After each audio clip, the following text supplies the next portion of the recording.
Retirements are the normal way for legendary careers to end in WWE, but the reality is that such moments are preserved for a select minority of superstars.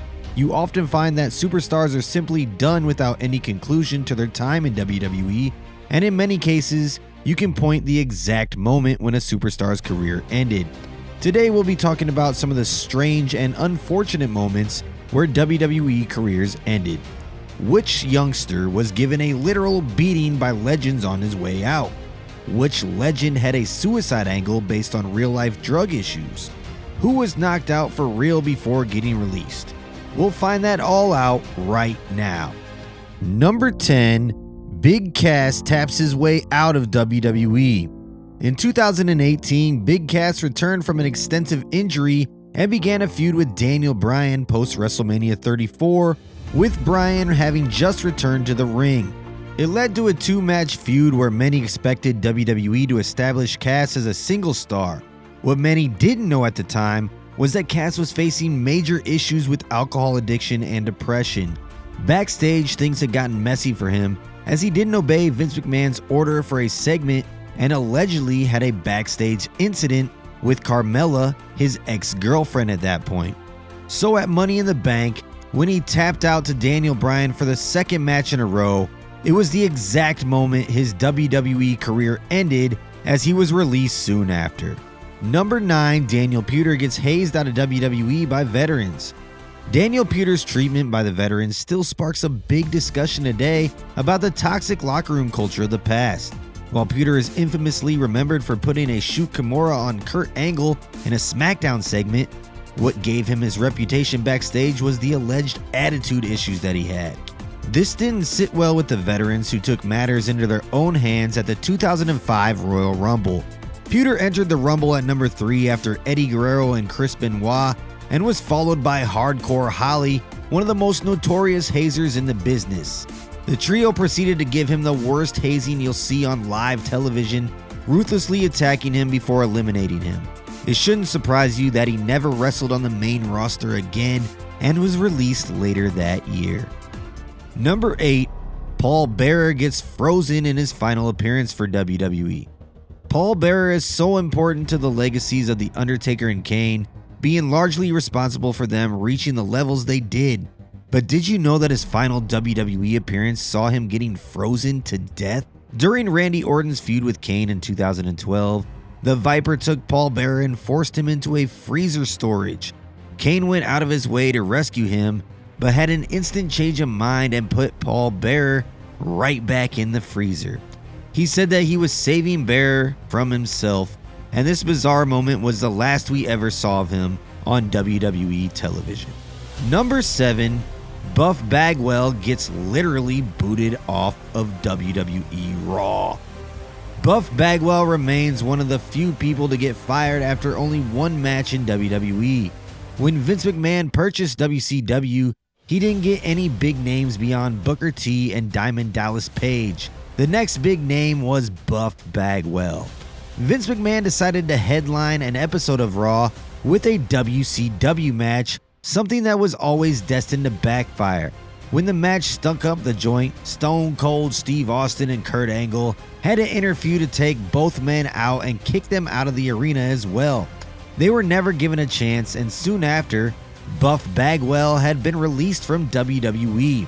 It was rumored to be because of a backstage attitude issues that he had, although the horrific match may have been the straw that broke the camel's back.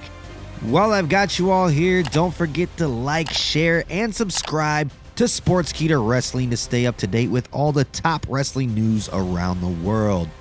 Number 6, the buckle bomb that ended Sting's WWE career. At 56 years old, it was clear that Sting was well past his prime, and it wasn't the best decision for Seth Rollins to perform the risky buckle bomb on him during their world title clash at Night of Champions in 2015. Something instantly switched off for the icon, forcing Rollins to end the match abruptly. Given Sting's physical state, many knew that it was the writing on the wall for him in his wrestling career. Ultimately, the buckle bomb did prove to be the end of his WWE career, but he would miraculously make an in-ring return in 2021 and has continued to wrestle well into 2023. Number 5, the Montreal Screwjob. The Montreal Screwjob didn't see the end of Bret Hart's career, but rather the end of his WWE career. The infamous incident needs no introduction, and the double-crossing and change of plans without Bret Hart's knowledge made his impending exit from WWE to WCW a bitter one. It took years for the two parties to reconcile, and they finally did when Hart was inducted into the Hall of Fame class of 2006. He would wrestle for WWE a few more times in 2010, but we don't really talk about that here. Number 4, Hawk's suicide angle. What better way to utilize a tag team legend than to highlight his real-life drug and alcohol addiction issues on live television? That's exactly what WWE did with Hawk. In the wake of the Attitude Era, WWE used Hawk's real addiction issues against his wishes and even added Droz to the Legion of Doom to stabilize the group. It culminated in an angle where Hawk was trying to attempt suicide and Droz shoved him off to take his place in the Legion of Doom.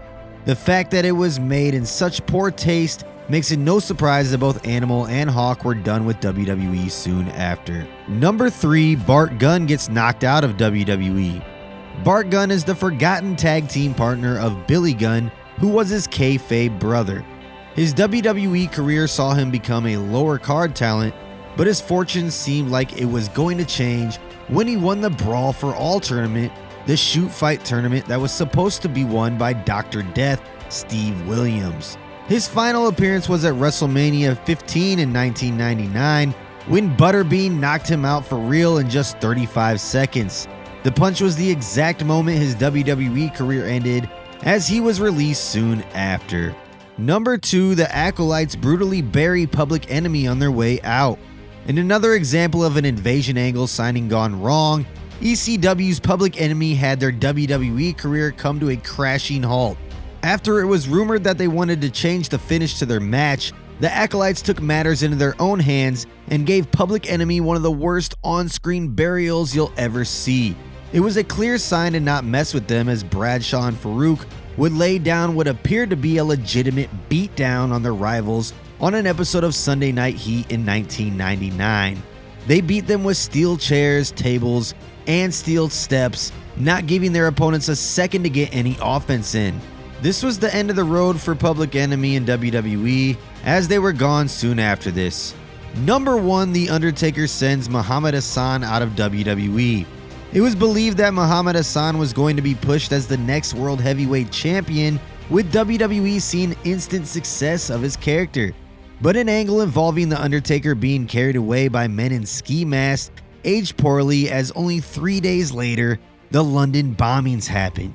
Because of this, WWE faced major backlash from their broadcast partners and sponsors, among others, with the storyline being closely watched.